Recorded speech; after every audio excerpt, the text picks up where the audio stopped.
Everybody? Good. All right. All right. So the reason we're here at this meeting today is because we have to discuss the flatline in our company's income. Dairy King has been doing real good for the past 5 years, and right now we have just flatlined, and our competition has kind of started to overcome us because their sales in this country are outbeating us. So I'm thinking we need a new marketing plan. Any suggestions? Money. I say we branch out, explore some different opportunities, maybe in another country. Yeah, how about we enter a foreign market? All right. So, where can Dairy King go to expand their business? Malaysia, because they have a strategic alliance, and New Zealand, just like the total exports we exported over to Malaysia is $1 billion worth of products we export to them. So saying that half of the products are dairy products, which come about 500 million worth of dairy that we export to them. So they're, as we can see, are in a very, very high need of dairy products, and I think we can really go over there and, put Dairy King on the map even higher than what it already is. I feel Malaysia will help us out, help our business profit more.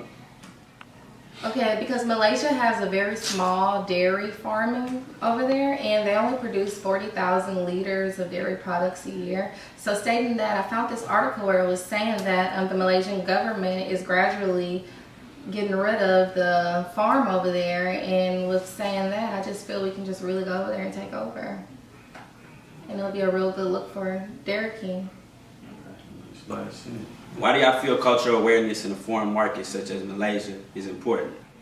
Ryan, that's a great question, and I believe that all countries don't have the same morals and values.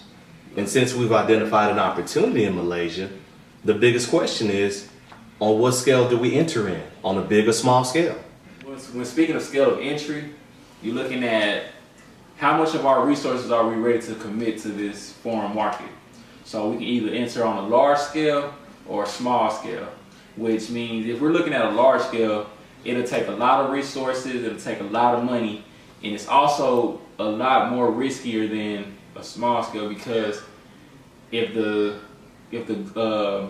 market doesn't buy into our company, we can be in a deep hole and lose a lot of money.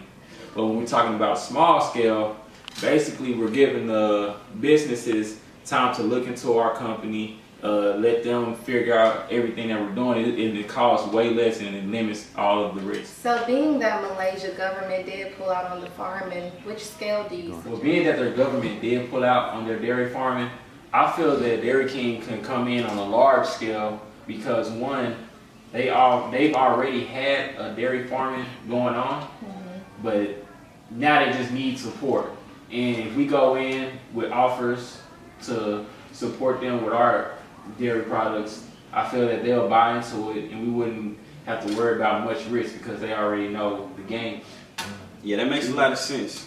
Yeah, I agree with that. I agree definitely as well. Okay, so with that being said, Ryan, what mode of entry do you think will best fit? Well, there's really only two modes of entry. We could go equity route or a non-equity route.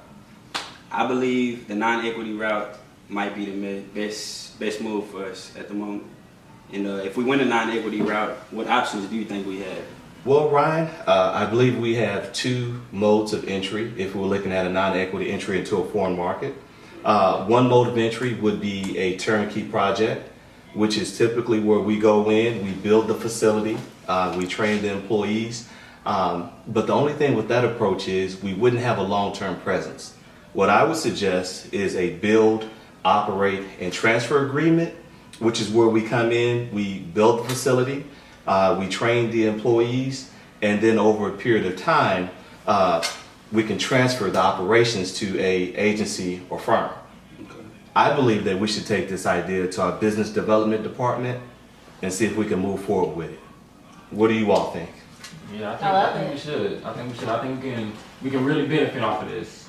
And I think Lots of money. More money for us, always the best option. I think that's a great way to enter into this foreign market. All right, let's do it. All right.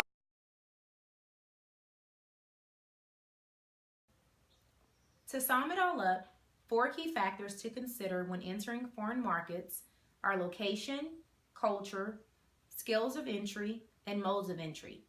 Location is important because some countries have geographical features that are advantageous and that other countries do not possess. Culture is important because of different morals and beliefs that certain countries have. The scales of entry is important because it determines the amount of resources that you are willing to either export or import when entering the foreign markets. And the modes of entry is important because then you determine whether you would do the exporting, importing, licensing, or the acquisitions.